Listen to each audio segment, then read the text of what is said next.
बिस्मिल्लाहिर्रहमानिर्रहीम। नाज़रीन, आज के इस व्लॉग में हम सरफ़हरिस्त बात करेंगे कि क्या ये मौजूदा हुकूमत नून लीग की जो फॉर्म हुई है, क्या ये देर पा चल सकेगी। नंबर 2, हम इस चीज़ को भी देखेंगे कि इस वक्त नून लीग और पीपल्स पार्टी की पार्टियों के अंदर क्या रिश्वतवानियाँ चल रही हैं। तो इस मौजू पे भी बात करेंगे। मिलते हैं एक वक्फे के बाद।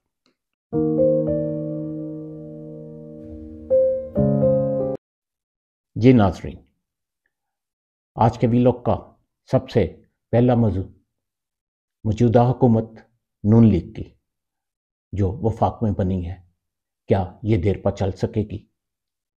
तो एक लाइन में मेरा जवाब ये होगा कि ये कंपनी नहीं चलेगी।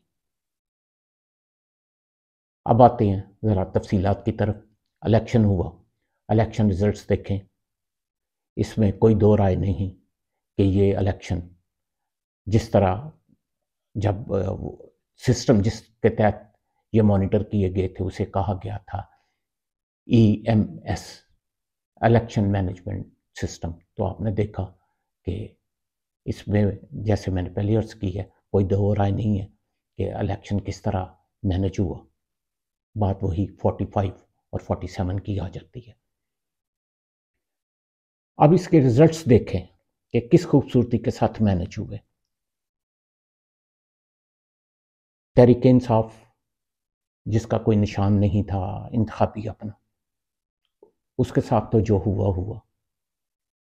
पहली चीज़ ये देखें कि खुद नून लीग में क्या हुआ। नून लीग में शुरू में लोग कहा करते थे कि नून से शीन निकलेगी, तो इस रिजल्ट में आपने देखा कि वाकई नून से शीन निकली। नून लीग जिसको नवाज लीग का नाम दिया जाता है, नवाज लीग के प्रो जो लोग थे उनमें सबसे पहले आप नाम ले लें इसाक डार साहब का। फिर देखें आप मियाँ जुएल लतीफ़ है, राना सनाउल्लाह है, तलाल चौधरी है, ख्वाजा साद रफ़ीक है, मोहम्मद ज़ुबैर है, मोहसिन शाह नवाज रांझा है, खुरम दस्तगीर है।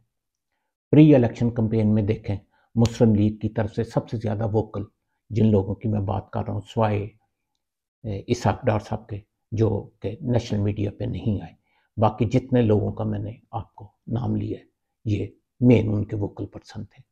लेकिन आपने देखा कि इस इलेक्शन में ये सारे लोग हार गए। मोहम्मद ज़ुबैर तो पहले ही इससे आउट हो चुके थे इस गेम से। इसके मुकाबले आप ये देखें कि जिन लोगों की कुर्बत शहबाज शरीफ साहब के साथ ज़ाहिर हो रही है, उसमें सबसे पहले आप देखें आह चीमा साहब।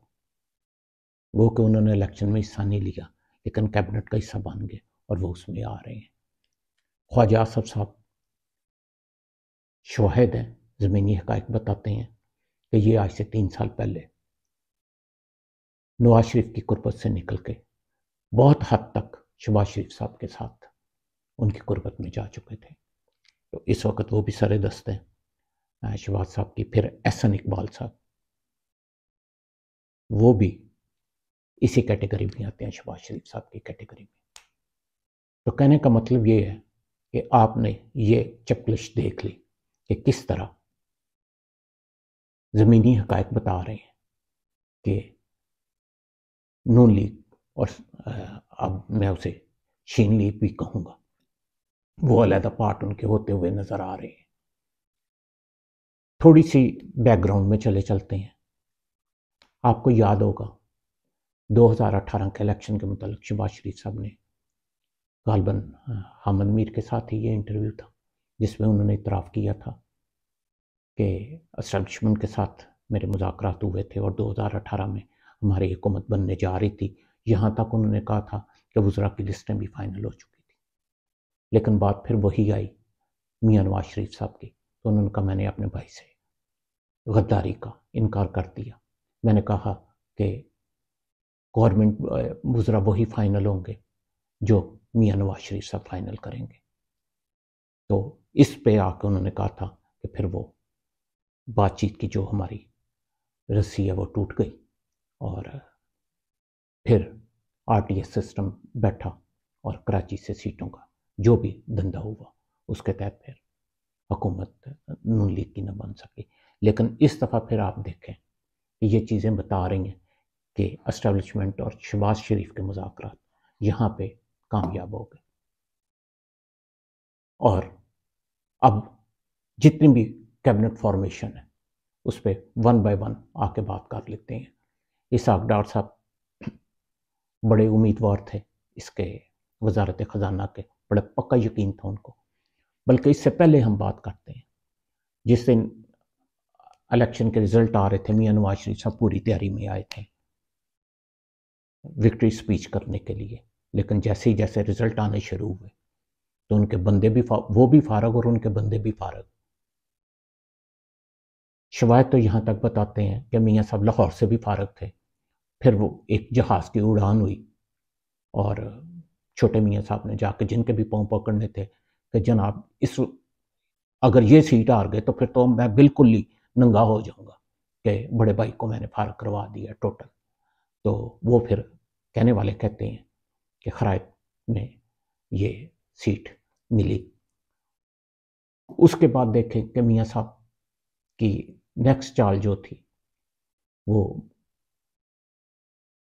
पहला प्लान तो यही था कि मियां नवाज शरीफ साहब वजारत उज़्मा का हलफ उठाएंगे और 3-4 महीने वो वज़ीर रहेंगे, वज़ीर आज़म रहेंगे, फिर उनकी सेहत ख़राब होगी, फिर वो बाहर चले जाएंगे और मरीम नवाज साहिबा जो है उनकी जगह पे वजारत उज़्मा का ओहदा संभालेंगी। उन्होंने जब ये देखा कि ये तो अब मुमकिन नहीं रहा तो उन्होंने पंजाब में सबसे पहले अपनी बेटी को अनाउंस करवाया शहबाज शरीफ से और वजारत आला के लिए, और अगले दिन बयान आ गया कि हम मखलूत हुकूमत बनाने नहीं जा रहे क्योंकि हमें सादा अक्सरियत नहीं मिली, इसलिए हम वफाक में हुकूमत नहीं बनाएंगे। यहाँ पे मियाँ शहबाज शरीफ का पूरा मनसूबा प्लान वो उसका धड़न तख्ता हो रहा था। तो फिर अंदर के लोग बताते हैं कि कमिश्नर रावलपिंडी वाला एपिसोड हुआ जिसमें मियाँ साहब को अंडर प्रेशर लाया गया कि चलें वफाक में भी नहीं बनेगी तो पंजाब में भी नहीं बनेगी। मियाँ साहब उस पर राज़ी हुए कि ठीक है हम बना लेते हैं अब वफाक में और शहबाज शरीफ होगा उसका वज़ीर आज़म। लेकिन अगले मरहले में आप देखें, जैसे मैंने शुरू में कहा कि इसहाक डार साहब जो हैं वो इसमें वजारत ख़जाना के उम्मीदवार थे। वज़ीर ख़जाना कहाँ से आया, अब ये कोई ढकी छुपी बात नहीं रह गई। नेक्स्ट आप देखें अहम तरीन वजारत, वजारत दाखिला। मोहसिन नकवी साहब आए, राना सनाउल्लाह आउट हुए, मोहसिन नकवी साहब आए, ख्वाजा आसफ नाम के वज़ीर दिफा हैं। पॉलिसी सारी किन के हाथ में है मुझे कहने की ज़रूरत नहीं है। अगली अहम वजारत वजारत खारजा, वो देख लें। वजारत खारजा में गो कई साकदार बैठे हैं। ये बात किसी से छुपी नहीं है कि पिछली एक दहाई से नहीं कई दहाइयों से वजारत खारजा कौन सा अदारा कंट्रोल कर रहा है ये भी आपकी नॉलेज में है। तो ये नाम के वजीर होंगे। अहम वजारत एस्टेब्लिशमेंट आहद चीमा को दी जा रही है। आहद चीमा पे बात कर लेते हैं। Ahad Cheema blue eye of Shahbaz Sharif. इसके साथ अब फवाद हसन फवाद भी था। फवाद हसन फवाद इस वक्त आउट है। फवाद हसन फवाद किनका प्रिंसिपल सेक्रेटरी रहा पिछले दौर में, नवाज शरीफ साहब के दौर में उनका। तो इस गेम से वो भी आउट हो गया। तो ये जितने नाम आपके सामने मैंने रखे हैं ये इस बात की गवाही देते हैं कि अब नून लीग और शहबाज शरीफ, नवाज साहब और शहबाज शरीफ में एक वाज़ह पार्ट नज़र आ रहा है। इसकी एक और एविडेंस मैं आप लोगों के साथ शेयर कर रहा हूँ। हसन और हुसैन नवाज का आना, वो यहाँ पे क्यों है? अंदर की खबर दे रहा हूँ। इनके ख़ानदान में इस वक्त जो डिवीज़न पहले मियाँ शरीफ साहब 91 की दहाई की बात कर रहा हूँ और मियाँ बशीर साहब की औलाद में और दोनों भाइयों में चली थी, वो डिवीज़न अब अनकरीब आप सुनेंगे मियाँ नवाज शरीफ साहब और मियाँ शहबाज शरीफ साहब के बच्चों में। हसन और हुसैन का आना सियासत के लिए नहीं, कुछ प्रॉपर्टी मैटर्स बहुत अहम हैं जिनकी वजह से वो अब यहाँ आए हैं, उनका रास्ता क्लियर हुआ है। कल कुछ दोस्त एक टीवी प्रोग्राम में बता रहे थे कि मियाँ नवाज शरीफ नई पॉलिसी के साथ, नए ज़हन के साथ अनकरीब नया सरप्राइज देने वाले हैं। उनकी खबर में बहुत सी हकीकत और बहुत सी सदाकतें हैं। ये भी लोग, क्योंकि लंबा हो रहा है, इसी तरह की सूरत हाल सिंध में भी है, उस पर मैं तफसीली बात करूँगा कि सिंध में इस वक्त 3 ग्रुप, एक पीपल्स पार्टी का वो ग्रुप है जिसको नज़रियाती ग्रुप कहा जाता है, जो भुट्टो शहीद की और मोहतरमा बेनज़ीर भुट्टो साहबा की आइडियालॉजी को लेके आगे बढ़ रहा है। उसमें मैं जिन लोगों के सरसरी नाम आप लोगों के सामने रखने लगा हूँ, उसमें आगा सराज दुरानी है, मंजूर वसान है, नादर मक्सी है, इस तरह की एक लंबी लिस्ट है। इंशाल्लाह अगले व्लॉग में बात होगी। दूसरा एक ग्रुप है चल चलाओ ग्रुप, जो कहता है वो आइडियालॉजी अब एक तरफ है, उनका एक अपना नज़रिया है कि इसके बलबूते पे सियासत होगी। उसमें मुराद शाह साहब इस वक्त हेड कर रहे हैं, नासर शाह साहब हैं, उनके सरखेल शर्जील मेमन है, मुकेश चावला है, ये एक तरफ है। एक और ग्रुप है फरियालदी ग्रुप, जिसमें सुहेल अनवर सियाल साहब हैं, ज़िया नजार साहब हैं, सईद गनी साहब हैं, सरदार शाह साहब हैं। तो ये तीसरा ग्रुप, इस पे भी डिटेल इंशाल्लाह बात होगी। उस व्लॉग में इंशाल्लाह ये भी बात होगी, जिस तरह जरदारी साहब की सेहत के मसाइल चल रहे हैं, अल्लाह ना करे कोई ऐसी सूरत हाल होगी तो क्या अगले इलेक्शन में बिलावल इस पीपल्स पार्टी को सिंध में संभाल सकेगा? तो इन तमाम बातों पे इंशाल्लाह ताला उस व्लॉग में बात होगी।